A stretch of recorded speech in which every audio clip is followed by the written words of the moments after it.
À l'occasion du passage de Florence, on a enregistré jusqu'à plus de 860 mm de pluie. C'est énorme sur les côtes est des États-Unis. Alors, ce n'est pas simplement dû à l'arrivée de cet ouragan Florence, qui n'est pas en soi un ouragan extrêmement violent. La région en a déjà connu de plus intenses. En revanche, c'est sa trajectoire particulière. En effet, il s'est énormément ralenti à l'arrivée sur les côtes des États-Unis. Le centre dépressionnaire, une fois qu'il est arrivé, est resté en proximité des côtes. Et à l'arrière, on avait un flux de sud qui a engendré de fortes précipitations. Il était continuellement alimenté par les eaux très chaudes de l'Atlantique. Et donc, c'est vraiment l'arrivée, évidemment, d'un ouragan, mais surtout une trajectoire très lente et donc une alimentation continue en humidité sur les côtes et donc qui ont provoqué ces pluies historiques. Alors pourquoi cet ouragan a ralenti en arrivant sur les côtes? Il était bien constitué à son approche sur l'océan Atlantique, il a faibli mais surtout il a ralenti.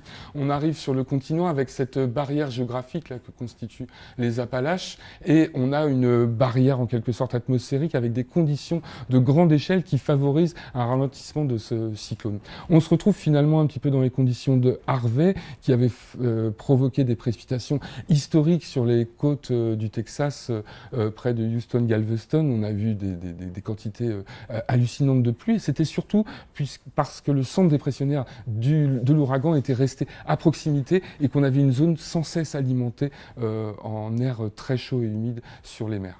Ce n'est pas le réchauffement en soi qui provoque ce phénomène s'inscrit en revanche dans ce réchauffement qu'on observe et ce phénomène extrêmement pluvieux avec un potentiel en eau précipitable plus important. Alors c'est ce qu'on observe dans les projections climatiques, mais on n'observe pas forcément une augmentation du nombre de cyclones, hein. On n'a pas simplement une mer plus chaude égale plus de cyclones, c'est plus compliqué que ça. Les conditions atmosphériques interviennent également, mais on va retrouver un potentiel plus dévastateur des phénomènes cycloniques.